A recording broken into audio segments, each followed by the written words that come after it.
بطل نفسه يقول يعني يا ريت. ايوه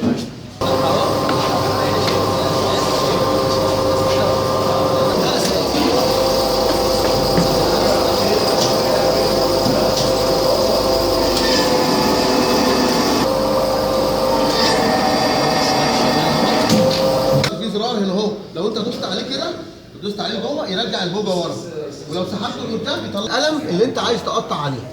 بعد كده لازم ده اللي بنمسحه ده اللوح الزنك.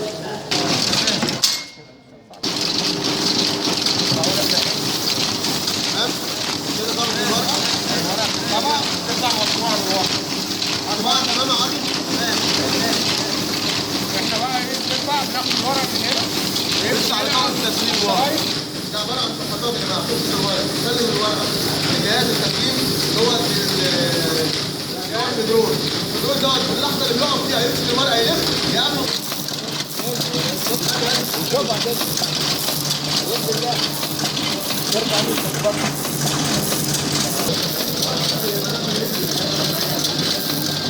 ده نموذج اكبر طريقه في العرض التعليمي.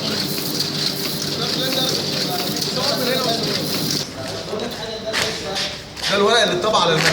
بعد كده بسويه عشان باجي على مكنه الدبوس بشغل الموتور. طبعا اول حاجه الله ينور واحده كمان بالورق الملون اللي انت شايفه ده عشان في الاخر يبقى سجل زي ما حضرتك شايف. يبقى اول حاجه بعد ما ندبس البروستول ده شغل خاص باداره برج العرب التعليميه.